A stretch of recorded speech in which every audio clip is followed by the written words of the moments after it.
Hello po. Happy Sunday po everyone. Let us stand up po and close our eyes and open our worship in prayer.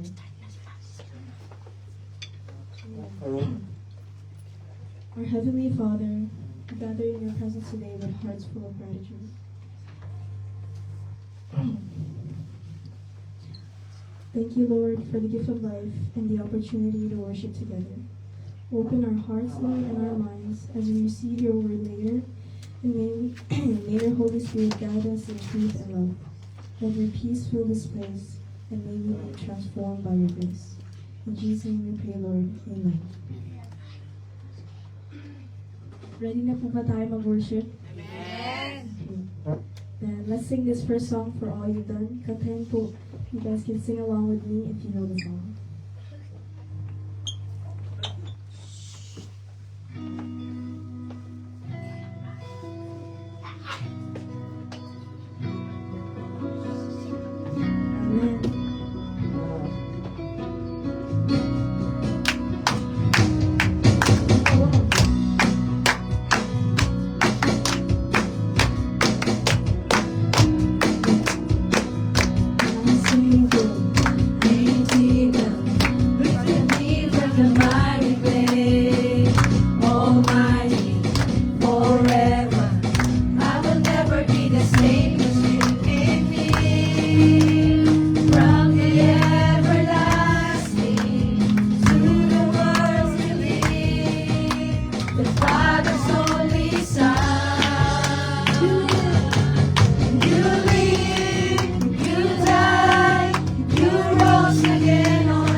feel blessed? Okay, let us sing this next song. What a beautiful name.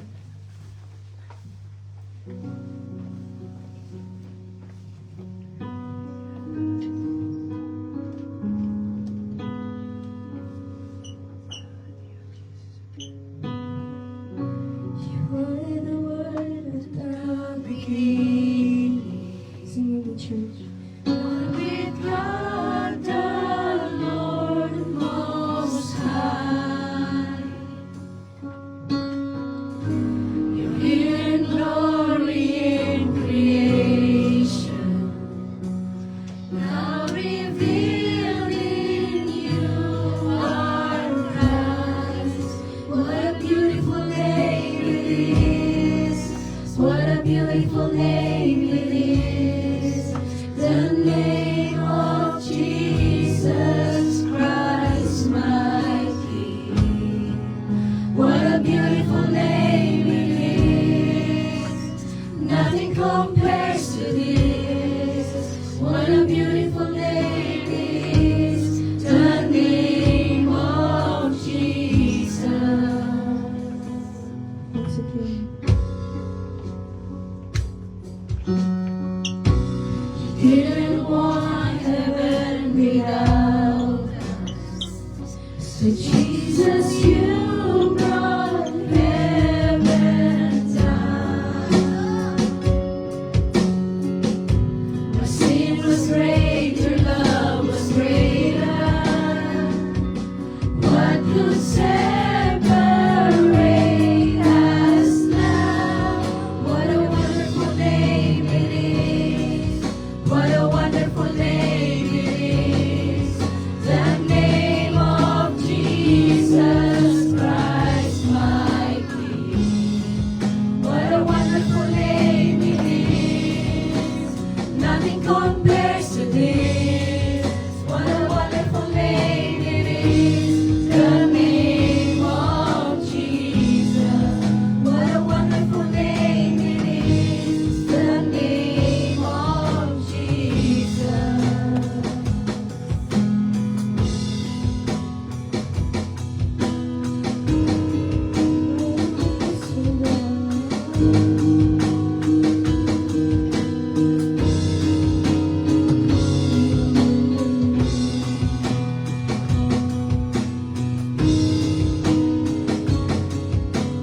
Let's sing this church.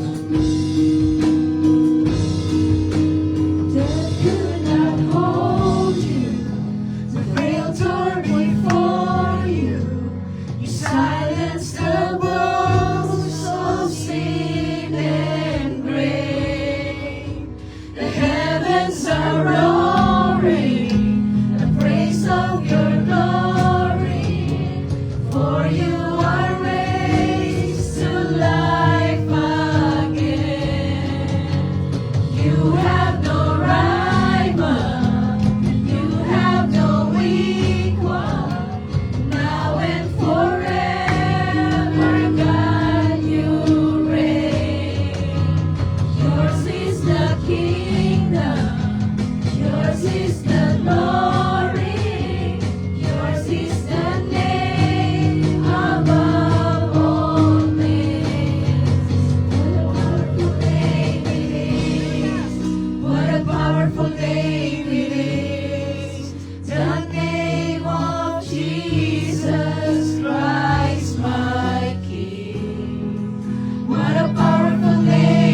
Let's sing this next song, Mighty to Save.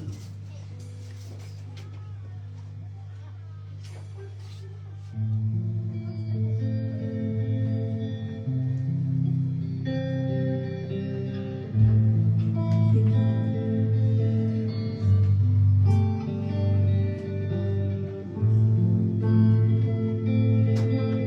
you.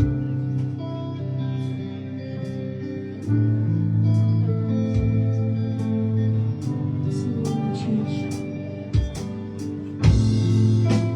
Everyone needs compassion, a love that's never failing. Let mercy fall on me.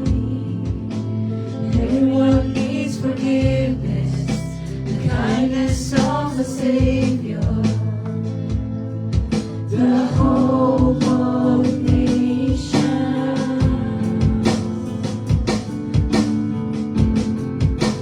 Sing it, Savior. Savior, He can move the mountains. My God is mighty to save. He is mighty to save. Forever, author of salvation. He rose and conquered the grave. Jesus conquered the grave.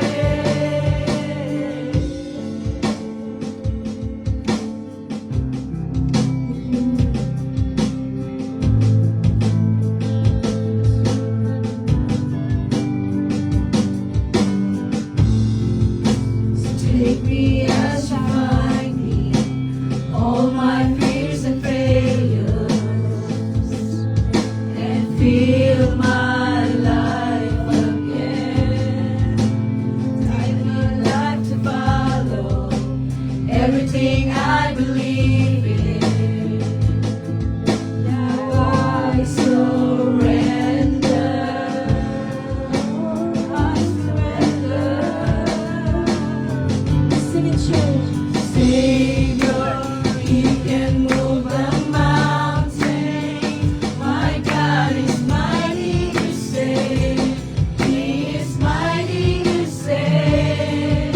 Forever, author of salvation.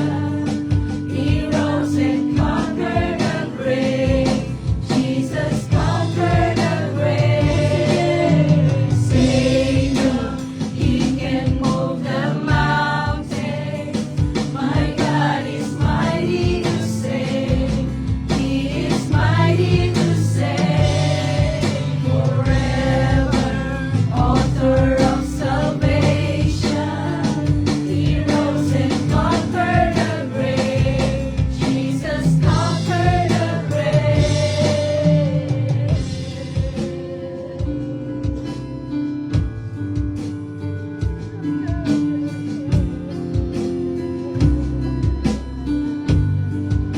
Sing it. Shine a light, let the whole world see you singing for the glory of the risen King. Jesus, shine a light, let the whole world see you singing for the glory of the risen King. Shine a light and let the whole world see.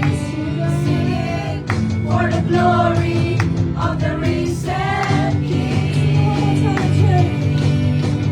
Shine a light and let the whole world see. Singing for the glory of the risen King. Savior, He can move the mountains. My God is mighty to save. He is mighty to save. Forever, author of salvation. He rose and conquered the grave. Jesus conquered the grave. Savior, He can move the mountains. My God is mighty to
sa kanyang salita.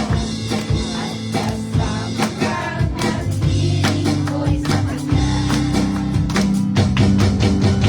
Tuwang-tuwa ako't pinapala ko. Tuwang-tuwa ako't magaling ka na. Kaya salamat naman, ibigay kong panalangin yan. Kami magpupuri ng sama-sama. Bless na bless kami. Sama-sama nagpupuri. Salamat po sa aking kapatid. Salamat po sa aming pastor. Salamat po sa inyong lingkod. Nakasama ko, naglilingkod. Nakasama ko, naglilingkod. Nakasama ko, naglilingkod.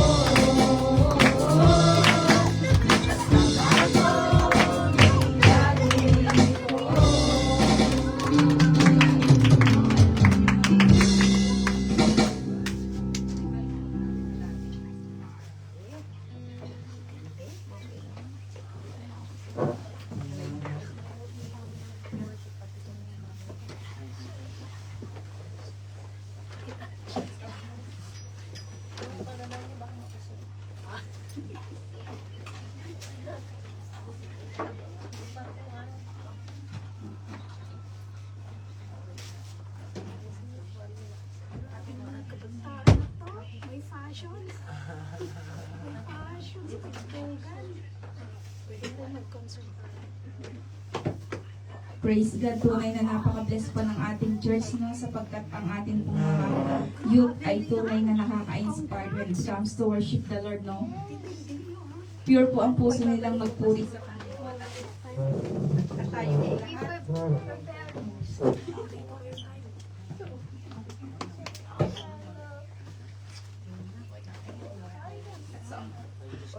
Praise. At sa umagang ito, tayo pong muli ay alam po nating memorize na po natin, no? Wala naman pong bago today. At tayo po ay pangungunahan ni Sister Tonet sa ating pong Vision of the Church.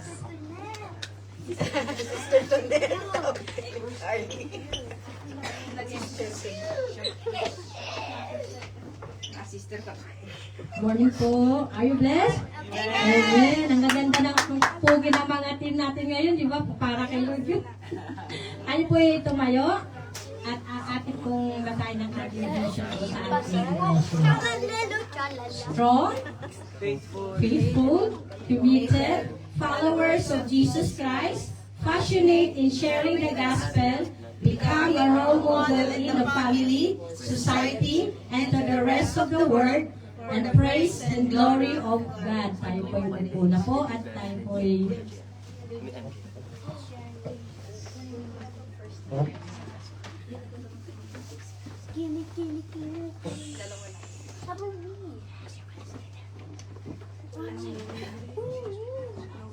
Yes, Lisa. Ngitian mo nga yung katabi mo. Sabihin mo ay, so good to see you in the house of the Lord. Wala ang katabi eh, lumiyan ka sa likod. Amen? Praise God, no? Sabi nga po ng isang kapatid kanina na pansin niya po yung passion ng ating mga kabataan sa pagtugtog. Which is ito naman po dapat talaga iniaalay natin yung the very best. Huwag po natin hayaan na para bang okay na yun. Basta nakaraos na tayo. Hindi po. Don't have that kind of huwag po tayong tumigil sa pag-isip na kung ano po ba ang makakaganda na sa tingin natin eh, hindi, ito ay kay Lord eh. We have to do this. Kaya nga, sabi nga po, every day we are being perfected.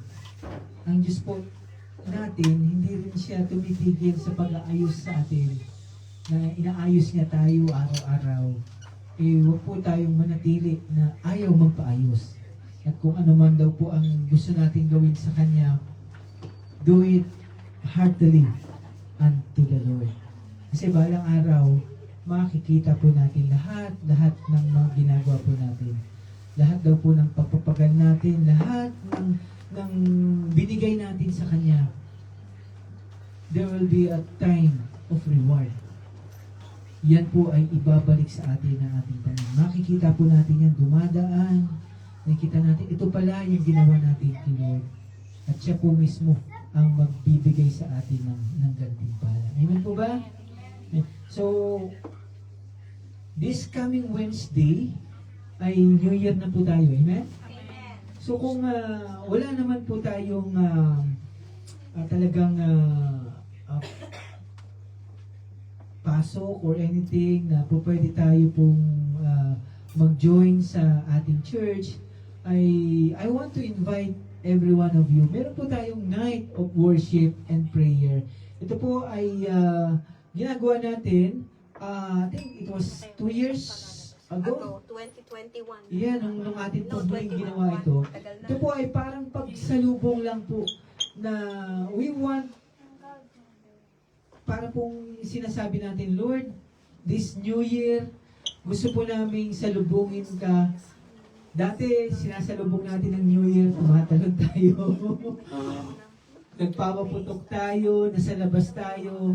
Pero, nung tayo po nakakilala, para bang sinasabi natin, Lord, this is my way of saying salamat sa mga nagdaang taon, 2025, iningatan nyo kami lahat, pinakita nyo kung gaano kabuti, sinamahan nyo kami, and I know na ikaw po ay tapat sa susunod na 2026, nandyan ka pa rin po sa amin. Amen? So, I want us all to be, na mag-join po at samahan po natin ang bawat isa dito sa ating pong pag-held ng night of worship and prayer. Alam ko yung iba talagang may mga schedule na yan. Dahil yan naman po ay tradition natin bilang mga Pilipino na nakahanda na tayo sa ating kanilang tahanan. Pero kung kayo po ay gustong sumama, wala pong problema. Mas masarap po na sama-sama po tayo dito na nagpupuri, nagpapasalamat sa ating Panginoon. Amen? Amen po ba? No? At kung maganda yung boses ninyo, baka may 2026 magpaghamit naman din po tayo. Okay? Sa pagkanta. Okay? So po, let us all stand and let us read our passage for this morning. So, again, ang December po ay ating nilaan. For the whole month of December, we are talking about saving people from hell. So, ito po yung ating naging tema sa buong buwan po ng December. So, today will be our last Sunday, and this will be our last message. And the title of our message for this morning is called Fulfilling the Mission of Christ.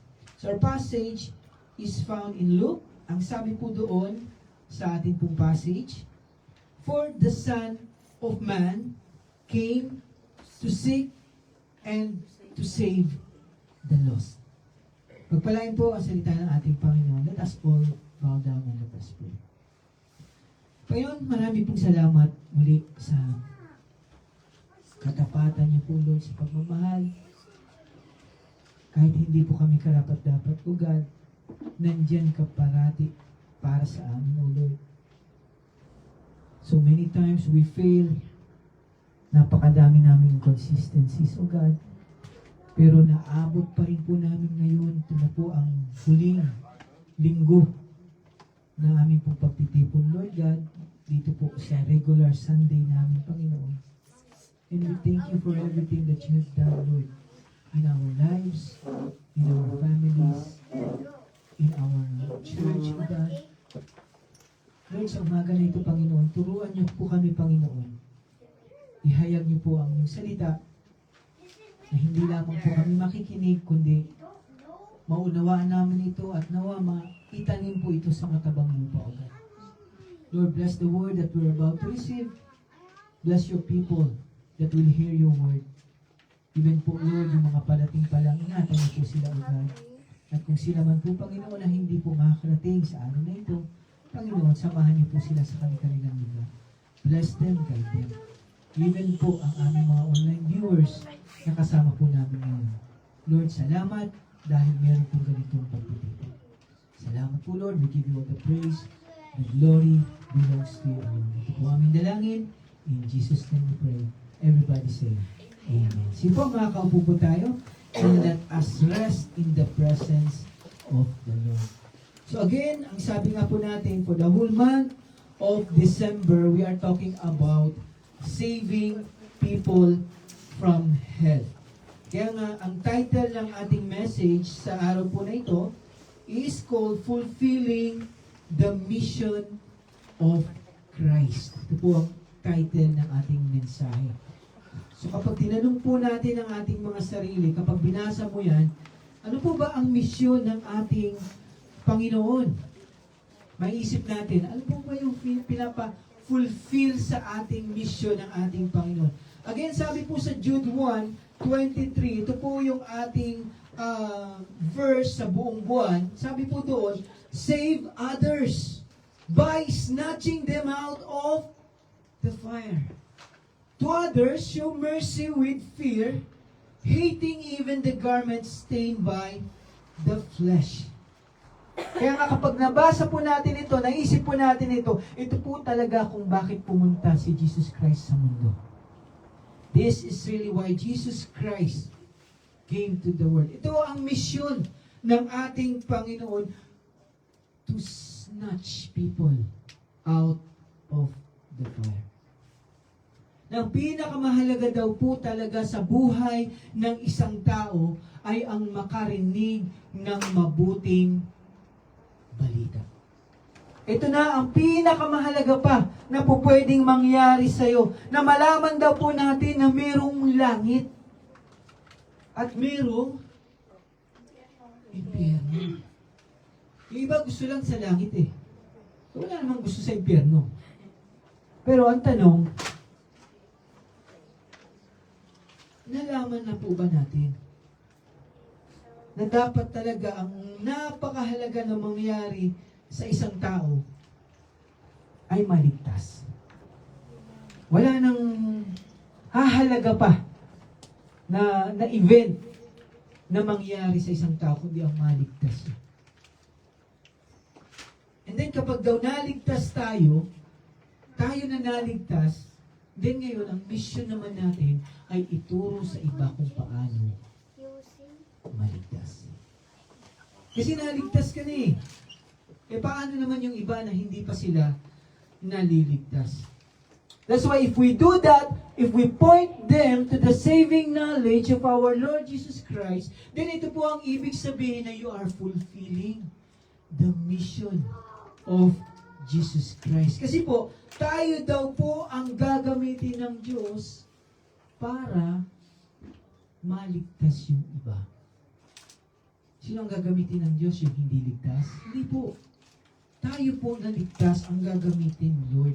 Katulad po ng sabi natin, for the past Sundays, ang kwento ng Christmas ay kwento po na kung saan ka ba pupunta. Yan ang meaning ng Christmas eh. Saan ka ba pupunta? For all eternity. Isa lang po ang sagot ng Bible. All of us will live for eternity. Yan po ang sinasabi ng salita ng Diyos. Lahat daw ng tao mabubuhay ng walang katapusan. But the most important question, saan ka mabubuhay ng walang katapusan?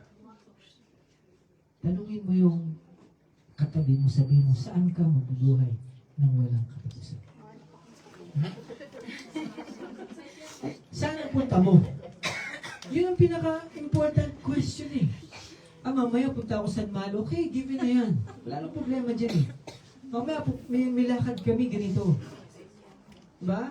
Pero, ang pinakamahalaga talaga na malaman ng isang tao, saan ba ang punta niya? That's why we have 3 missions for this morning to tell people.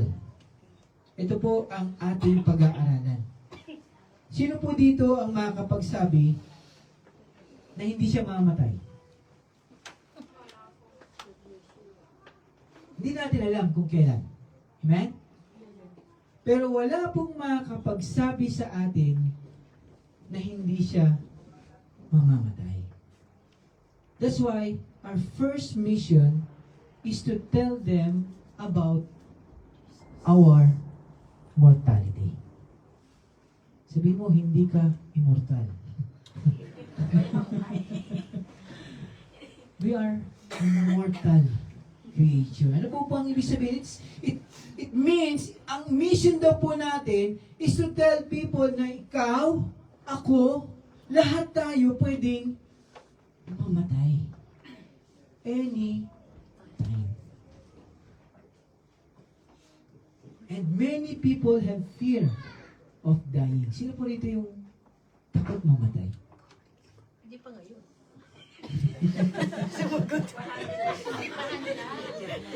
Naalala niyo po yung di ba nakaranas tayo ng pandemic? Naalala niyo po, di ba?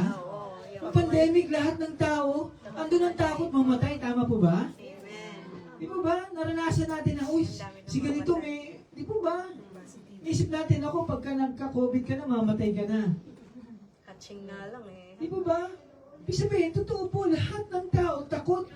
At sinasabi naman talaga sa Bible na ang tao po ay may appointment sa kanyang kamatayan. Ano po sabi sa Hebrews 9:27? Sabi po doon, and as it is appointed unto men once to die, but after this, the judgment.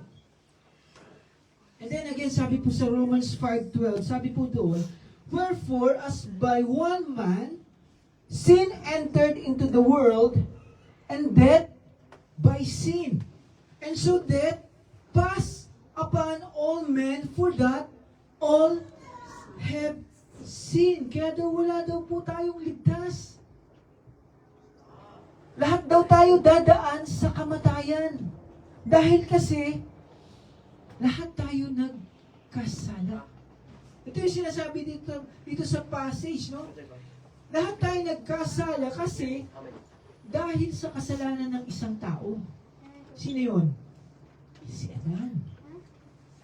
Ito po yung sabi dito sa Romans 5:12, no? Si Adan daw po, kaya lahat tayo dahil sa kasalanan ni Adan, damay-damay na. Kahit na hindi ko naman kilala yung pastor, si Adan na yan eh. Sino ba yan? Maybe 4,000 years ago, we do not know. Kung ilang taon yung nabasa lang natin sa Bible. Pero sabi po dito, napakaliwanag, damay-damay, we will all die. Kaya nga, no matter what you do in your life, kahit sino daw po tayo, ikaw ay mamamatay. Hello? Tahimik. Kaya nga mahalaga na ikaw ay maligtas. Amen? Mahalaga daw po na tayo ay maligtas kasi nga, no matter what happens, ito talagang pinakamahalaga na mangyari sa isang tao eh. Yung makakilala, and that is why that is your greatest decision in your life. Hindi yung greatest decision mo ay sinagot ko yung asawa ko o yung boyfriend ko ngayon. Hindi, that's not your greatest decision. O pumunta ako ng Macau. No. The greatest decision in your life, kaya takot ang tao mamatay kasi hindi nila alam kung saan sila pupunta. Kaya nga, the greatest decision in your life is to be saved because now you know where you are going. Ito po ang sinasabi dito. At ito din po yung sinabi ng ating Panginoon sa Luke 13:1-5 na hindi daw mahalaga kung sino ka. Ano yung status mo, ano yung narating mo, kapag hindi ka naligtas, you will perish. Tingnan niyo po ito. Ano sabi ng ating Panginoon? Sabi po doon, repent or perish. Luke 13:1-5. At that time, Yung time daw po na yon, some people came and reported to him about the Galileans whose blood Pilate had mixed with their sacrifices. So dito po, sinabi nung mga tao kay Jesus Christ, Panginoon, merong mga tao na habang nagsasacrifice sila, ay pinatay sila ni Pilate, ni Poncio Pilato. Tapos, nagulat sila sa response ng ating Panginoon. Sabi ng Panginoon, and He responded to them, do you think that these Galileans were more sinful than all Galileans because they suffered these things? Sa tingin nyo ba na sila ay mas worse sa mga, sabihin na natin, yung Pilipino na yan na nasaktan? Sa tingin nyo ba mas worse sila sa mga ibang Pilipino pa? Dahil nakaranas sila ng ganito? Ito po yung sinasabi ng ating Panginoon dito. Pero ang sabi niya, no! I tell you, but unless you repent, ang sabi, will all perish as well. So, anong istorya ng ating Panginoon, no? Sabi po dito, or those 18 that the tower in Siloam fell on and killed. Do you think they were more sinful than all the people who live in Jerusalem? Meron daw, naglalakad lang. Tapos biglang nahulugan sila ng mga bato. Kasi yung tower daw ng Siloam bumagsak. So, aksidente, namatay sila. So, ang sabi ng Panginoon, sa tingin mo ba, dahil mas makasalanan ba sila kaya sila ay namatay? Hindi. Sabi po natin Panginoon, no, I tell you, but unless you repent, you will all perish as well. So, our Lord is talking about the importance of salvation. Hindi dahil sa, na-aksidente ka, namatay ka, ito nangyari sa'yo, mas makasalanan sila. Hindi po yun eh. Lahat tayo makasalanan, pero ang question is, naligtas ka na ba? Kasi po pwede namang mangyari ang aksidente sa lahat ng tao eh. Hindi mo alam, may sinasakyan ka, biglang nabangga ka. Hindi mo alam, di mo ba? So ito ang sabi ng ating Panginoon, hindi natin hawak ang ating buhay unless you repent, you also will perish. Ang isang tao hanggat hindi nakakilala sa Panginoon, siya ay mapapahamak kapag siya ay namatay. Ito ang sabi po ng ating Panginoon. That's why salvation is the most important decision na gagawin daw natin sa ating sarili. Huwag na daw nating patagalin. Kung hindi ka pasyon na ligtas ka, huwag mo nang ipagpabukas pa. Ito po ang point ng ating Panginoon. Kasi nga, di po ba, tingnan niyo po, no? In a few days, sa Wednesday, magse-celebrate tayo ng New Year. Sino yung rito yung makakapagsabi na huling New Year na yung pala ito? Wala. Pwede tayong umiti. si Pastor nananakot na naman. Hindi. I'm just telling you the reality. Diba yung iba gusto pang mag-asawa, marami tayong plano sa buhay, hindi natin. Ito po ang sinasabi dito, na baka mamaya, ito na pala yung last year natin sa mundo, kasi nga hindi natin alam kung kailan daw tayo mamamatay. Okay? That's why, we need to be reminding people. Katulad ng sinabi ng ating Panginoong Hesus, kailangan mong ma-born again. Ito po ang sinabi ng ating Panginoon. Kasi kapag hindi ka na born again, matatakot ka talagang mamatay. Kasi hindi mo alam kung ano mangyayari sa iyo eh. At may second death. Alam po ba natin may second death? Ano yung second death na sinasabi sa Bible? Tingnan niyo po ito, no? Revelations 21:8.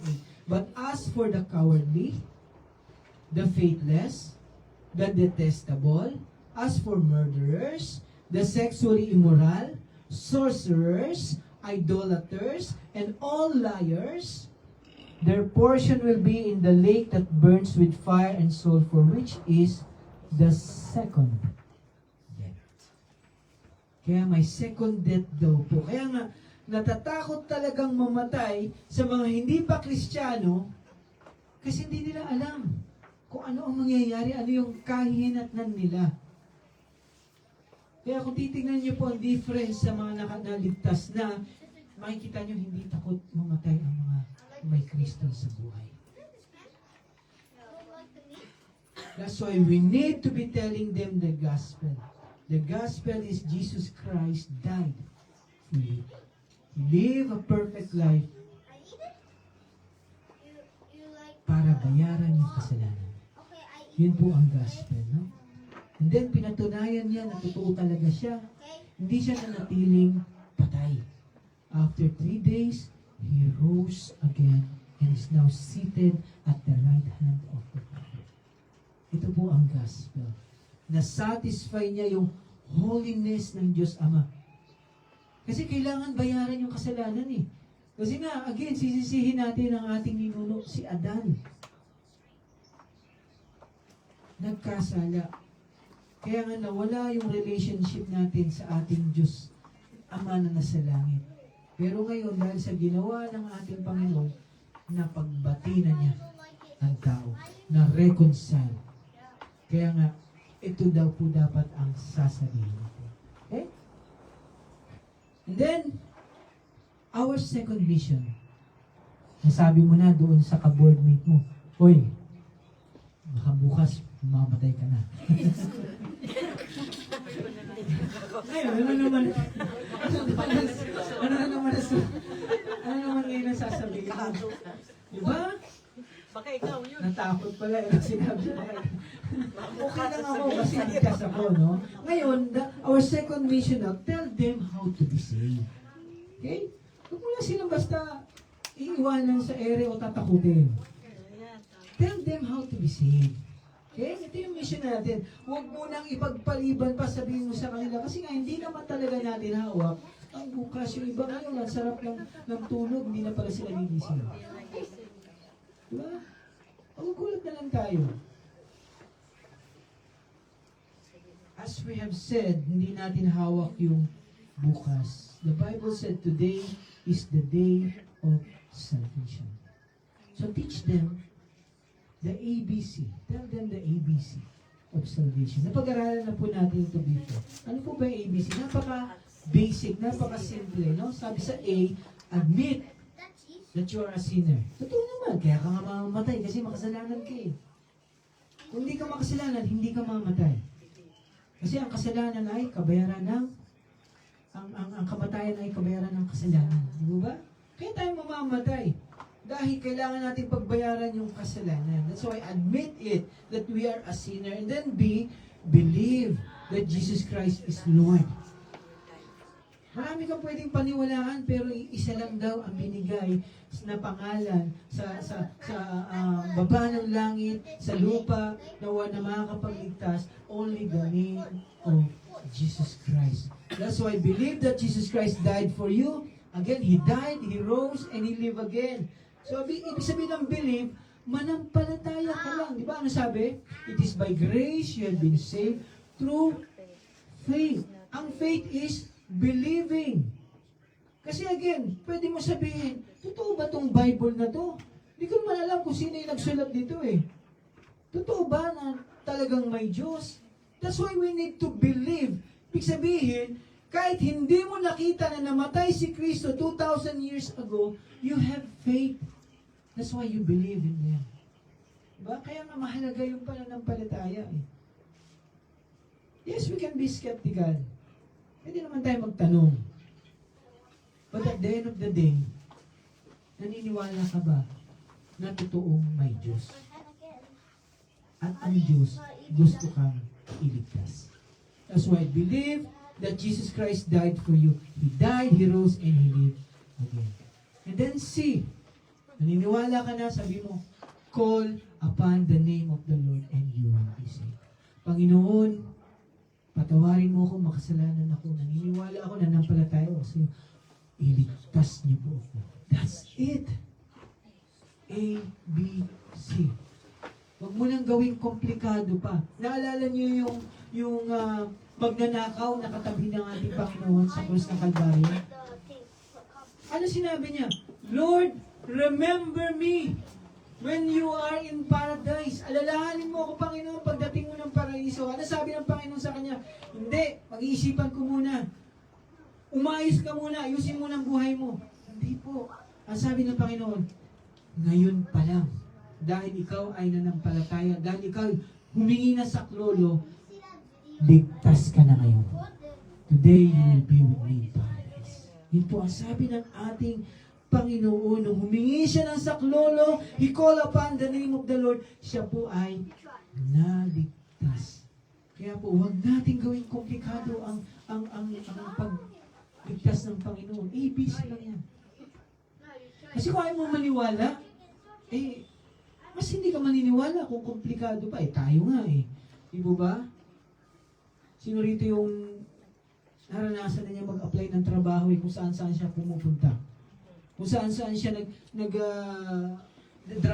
drop boxes na, di ba, pagod ka na, pero ginagawa mo kahit komplikado kasi gusto mong magkatrabaho.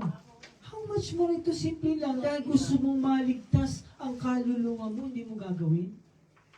Again, sabi ng ating Panginoon, kahit na ikaw pa pinaka-successful sa buong mundo, pero wala kang kaligtasan, you gain nothing.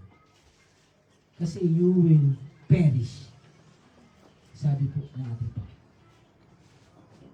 Tell them ABC and let's the Holy Spirit save them. Hindi ikaw magliligtas sa kanila. Ang Holy Spirit ang nandyan. Nagpapagamit ka lang, magpagamit lang tayo. Alam mo ba, mamatay ka na? Tapos, it's a conversation. Ito ba? Hindi naman yung para tayo lang yung magaling. Hindi po. Pray muna natin. Lord, gusto ko po makapag-share dito sa boarding house ko. Dito sa amo ko. Dito sa kapatid ko. Dito sa pamilya ko. Again, ang sabi po ng ating passage sa Luke 19:10, na parito daw po ang Panginoon para hanapin at iligtas ang mga nanligaw. Tayo po yun. Dati tayo ay nanliligaw pero hinanap tayo ng Panginoon. Sabi po sa Galatians 4:4-5, but when the fullness of time had come, God sent forth His Son, born of a woman, born under the law, to redeem those who are under the law, so that we might receive adoption as sons. So lahat daw po tayo, hindi natin kayang iligtas ang ating sarili dahil tayo ay makasalanan, pero hindi tayo pinabayaan ni Lord. God made a way where there seems to be no way. Ito ang ginawa niya. He provided His Son para akuin yung ating kasalanan. Again, kaya nga po tayo may Christmas. Again, Jesus is the reason for the season. Na ito ang ating misyon, ituro sa iba kung sino ang tagapagligtas. Sabihin natin, hindi ka naman kailangan mapunta ng impyerno.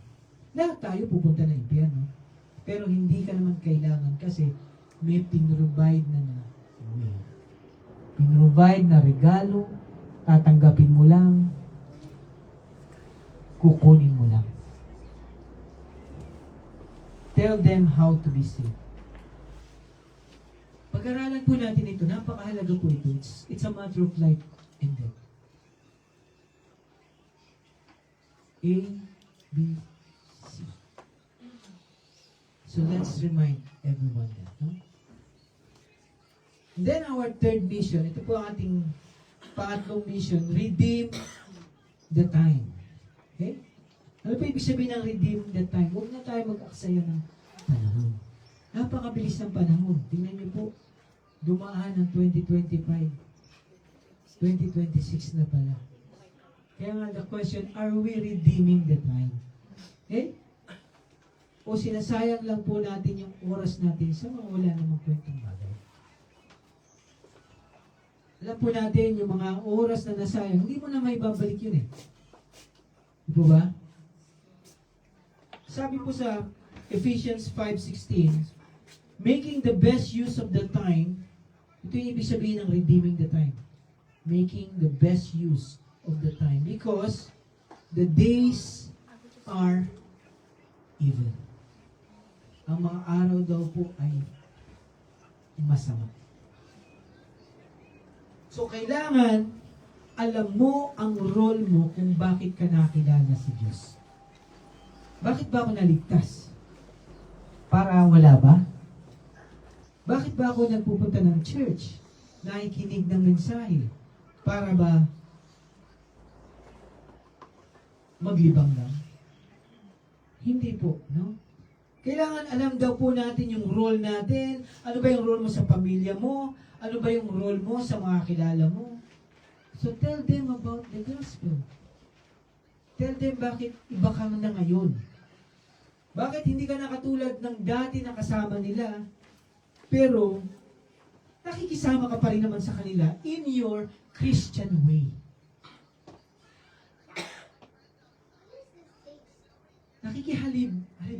Ibiro ka pa rin na bagong nilalang ka na. Hindi na katulad po ng dati. Kasi nga po, we need to impact people with the saving knowledge of Christ. Kasi kung ang tao, pagtingin sa'yo, wala namang nabago, sa tingin nyo, magkakaroon sila ng impact? Mas worse ka pa nga kaysa sa akin. Pwede nila sabihin sa iyo. Kaya nga sabi po sa Bible, tayo daw po ay asin, tayo ay ilaw, kaya we need to be reminded of that. Again, hindi na daw po natin maibabalik yung panahon na may opportunity pala tayo to share. Baka mamaya, ikaw yung gagamitin ni Lord para may maligtas sa boarding house na yun. Sa mga kaibigan mo. Kaya wag daw po tayong mahiya. Kasi nga, ikaw yung reason bakit sila pupunta ng langit eh. Tapos mahihiya ka pang mag-open up. Eh kung sa ibang bagay nga, ang dami niyong pinagkukwentuhan. Pero yung maligtas siya. Kasi tuturo ka rin niya balang araw. Ang tagal nating nagsama, bakit hindi mo sinabi na may langit at impyerno pala? We may not have another chance to hear the gospel. Tayo po pala yung gagamitin ni Lord sa mga mahal natin sa buhay, sa pamilya mo, sa kaibigan mo. Kasi baka mamaya kapag hindi ka nagpagamit, magra-rapture na pala. At kapag nag-rapture, anong sabi ng Bible kapag nag-rapture? Ito na daw yung time ng judgment ng Diyos sa mundo. Na kapag hindi daw pinaiklik, baka walang matirang tao. So the worst event will come. Kapag inalis na daw tayo lahat dito. Kasi paparusahan na ng Diyos ang buong mundo. That's why let us tell about them, about the Lord. Huwag na tayo masyadong mag-TikTok. Okay? Hindi ko sinabing huwag mag-TikTok ha. Huwag masyadong.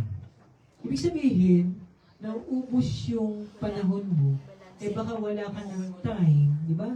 Kaka-scroll mo, kakanood mo, wala ka ng time mag-pray, wala ka ng time magbasa ng Bible, wala ka ng time na mag-share. Redeem the time. Sayang daw po yung panahon. Okay?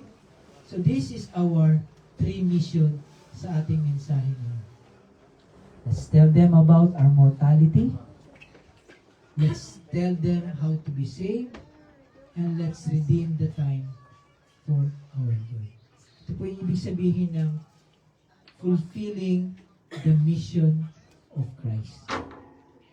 Again, sabi po, sa Mark 16:15, ito po yung command ng ating Diyos. And He said to them, go into the world, into all the world, and proclaim the gospel to the whole creation. Huwag mong alisin yung focus mo sa Panginoon. Kahit may pinagdadaanan ka, andyan pa rin si Lord na nagsabi na hindi ka niya pababayaan. Huwag daw po tayong bibitaw. Kasi po, nangako ang Diyos, ang pangako na pwede mong panghawakan. Kaya naman yung mangyari sa 2026, rest assured, nasa kamay ng Diyos na lahat. Okay? Alagaan niya tayo, hindi niya tayo pabayaan, hindi niya pabayaan ng church natin, tayo dito, okay? Ang goal dapat natin ulit. Huwag nating alisin yung goal natin na try nyo magkaroon ng goal sa 2026 na may isang kaluluwa kayong maidala kayo. Kaya ba yun? Isa lang ha? Pero hindi ko ililimit yun. Huwag natin ilimit kung ano yung gusto ni Lord na gawin natin. Pero kung yung goal mo na, Lord, sa 2026, meron akong masyaran na isang kaluluwa. Maligtas siya, madala ko siya sa gawain, baka sa isang kaluluwa na yun, mag-produce ng napakadami. Sabi ko nga po sa inyo, pagdating natin ng langit, may tatapik sa inyo. Magpapasalamat. Salamat, nagpagamit ka. Hindi naman ikaw ang sineran ko eh. Hindi. Yung mga sineran mo, naabot kami. Kaya, hindi dahil sa'yo na wala kami sa langit. Okay? Let's tell them about Jesus. Tayo po lahat ay tuloy. This will be our last Sunday. Sabihin mo nga sa katabi mo, I love you. I love you. Nakaabot tayo ng December. Malay mo yun.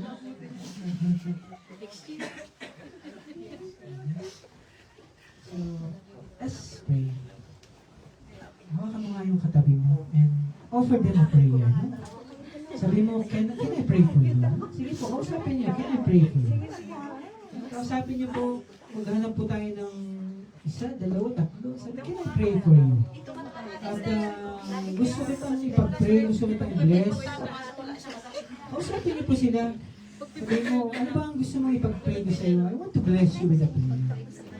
I want to ask God to bless you, to heal you, to guide you, to protect you. The Lord is so good. Bukas ang langit para sa atin sa lahat ng nanalangin. And God wants to shower His blessings to His children. Sige po, pag-pray po natin ang Lord.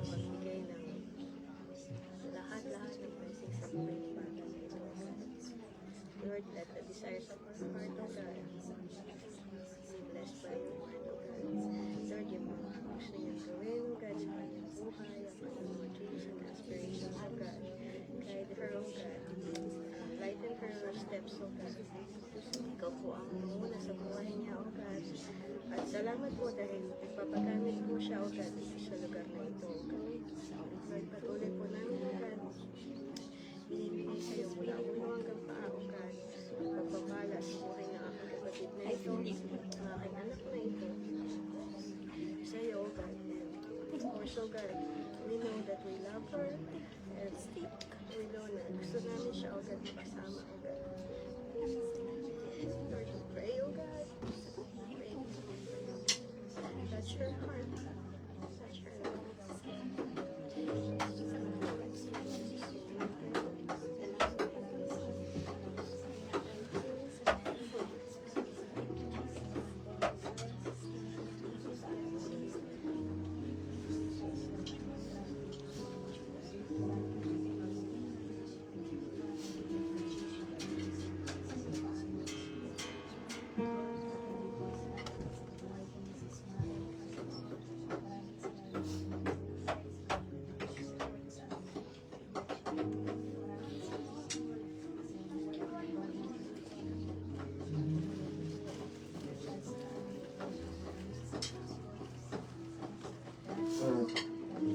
Hallelujah.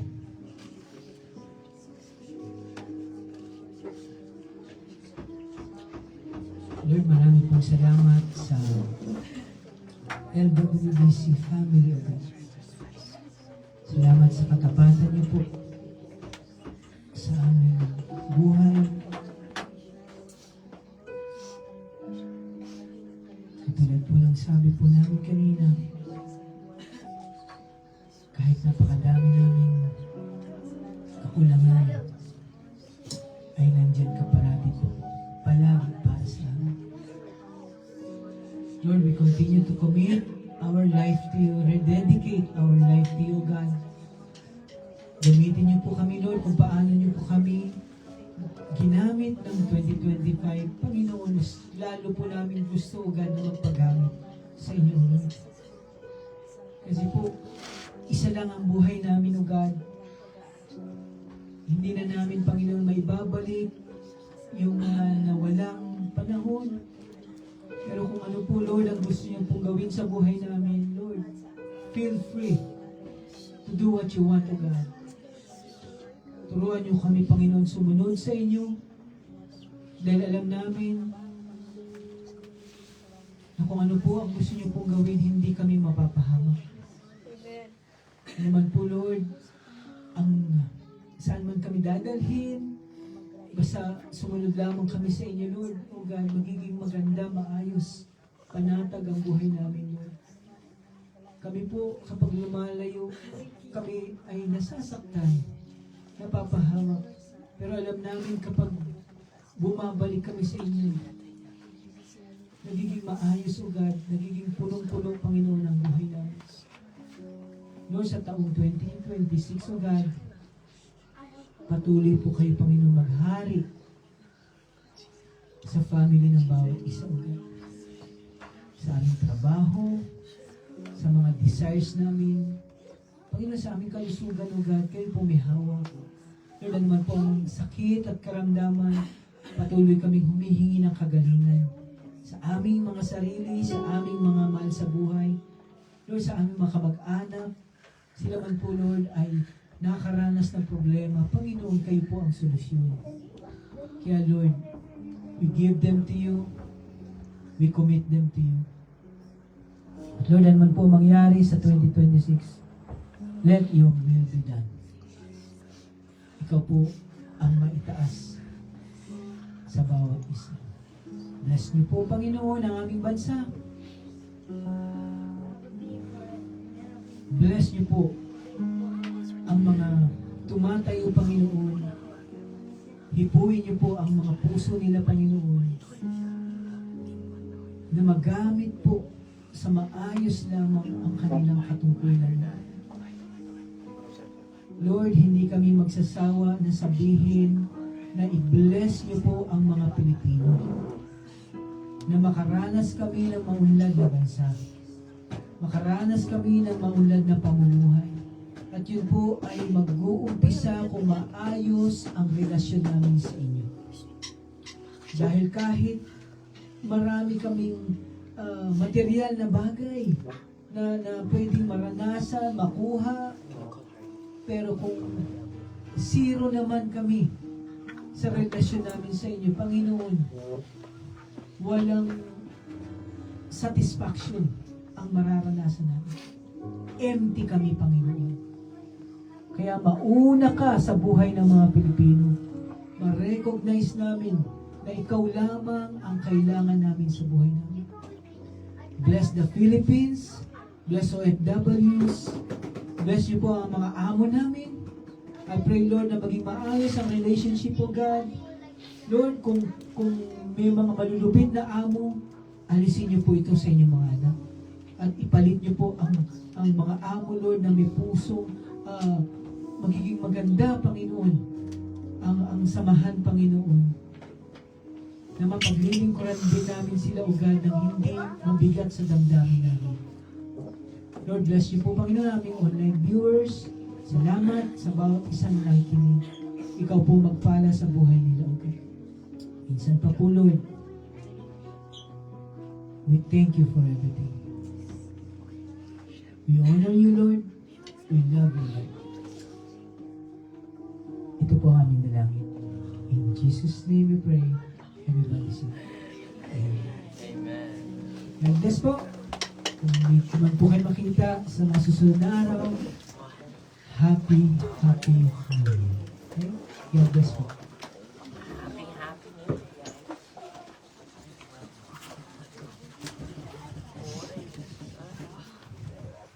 Thank you po sa amin pong mahal na pastor.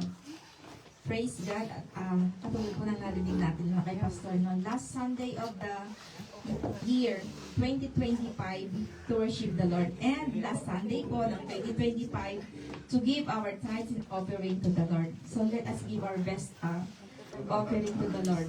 Amen? Ang lahat po ay galing sa Kanya. Kaya ibigay po natin ang pinakamainang giving para po sa Kanya. At tayo naman po ay pangungunahan ni Sister Rosemary sa offertory prayer.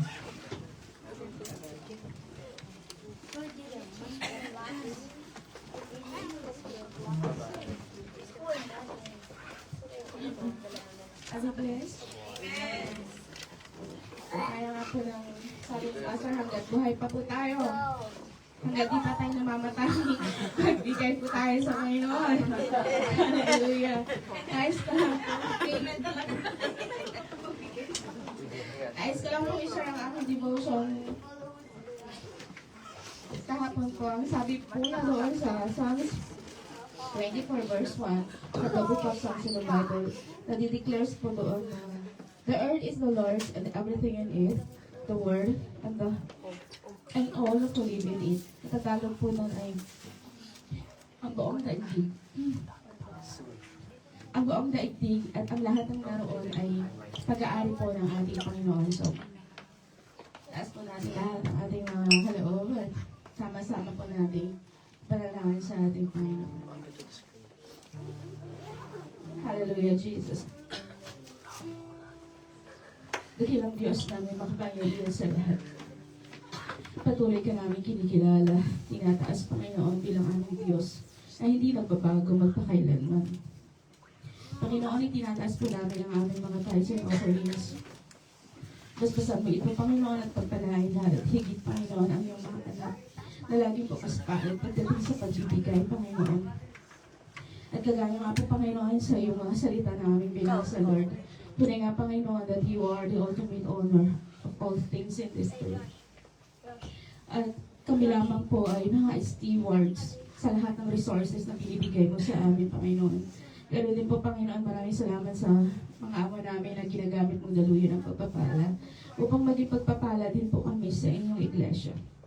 Maraming salamat po, Panginoon, at dalangin ko po, Panginoon, at ang lahat ng ito, Lord, ay magamit lamang po para sa iyong mission dito sa lupa. Maraming salamat, Lord, at binabalik po namin ang lahat ng ito ng pasasalamat sa tanging pangalan ni Jesus na aking Panginoon. Amen.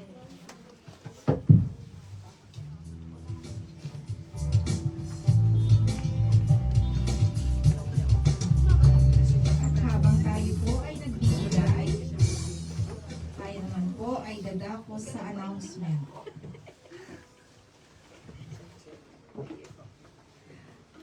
Narinig lang po natin na fresh kanina. Sinabi po ng ating pong mahal na pastor, our night of worship and prayer ay sa December 31 Wednesday po yon.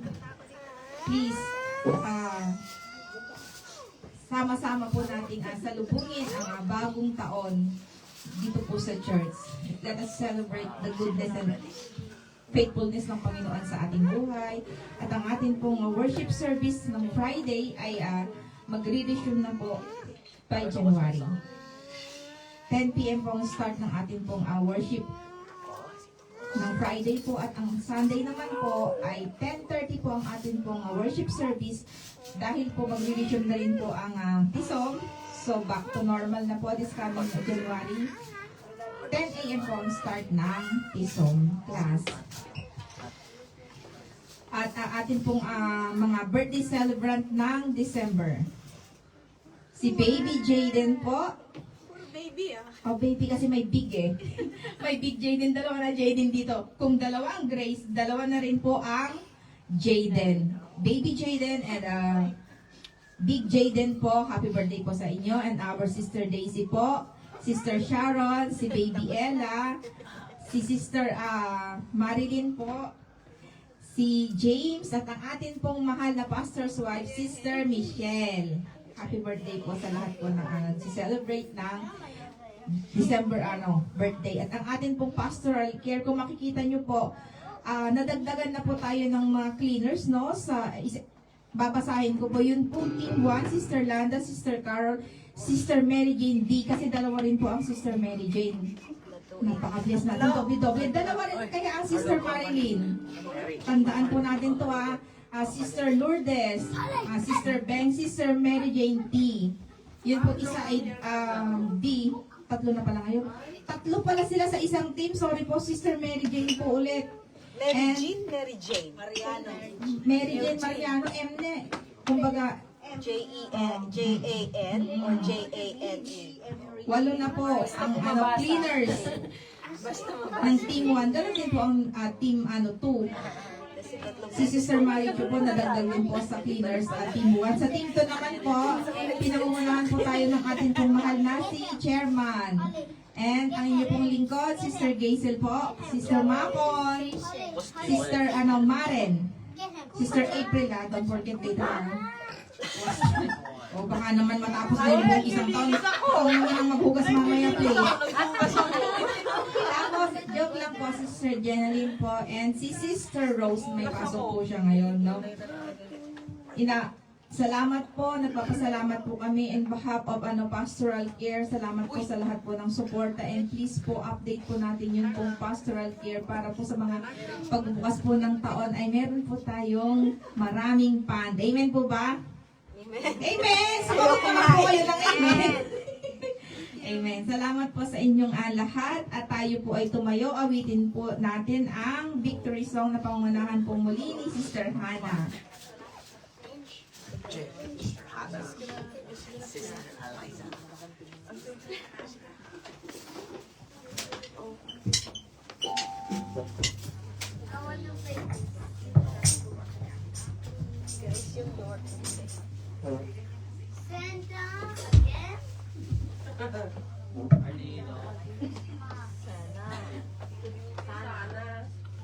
Next time, Harley will drums. No. Next time, Ken. And Carlo will sing. Our next generation. Young people.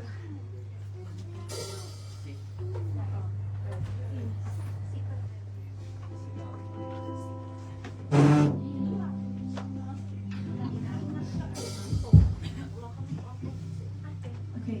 Kumain po natin yung sana and kumain po natin yung isa't isa.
Diyos, sa mga salitang amin po napakinggan, Panginoon, at sa araw ng kinabukasan, Panginoon, patuloy mo po kaming samahan, patnubayan, Panginoon, at gabayan, Panginoon. Patuloy rin po kami nagpapasalamat, O Diyos, sa pagkain, Panginoon, na inahanda, Panginoon, ng amin pong mga kapatid sa pastoral care, Panginoon. Salamat, Panginoon, sa bawat isa. Patuloy ka po namin sinasamba at tinatakila sa iyo kung muli ang papuri, parangal at pinakamataas na pagsamba dakilang Diyos. Ng lahat po ay magsabi ng Amen! Sa sumikat langit ay nalangpan ang mga salita ng Diyos. At sana sa susunod na makikita tayo, sana'y nakangiti, sana'y nakangiti, sana'y nakangiti habang lumalako. At sa lahat po, in worship, may practice po tayo after our lunch fellowship. Please, mag-stay po tayo. Salamat po.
German talaga.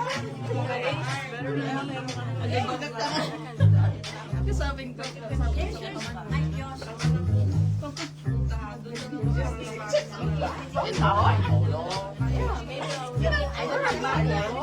Ay,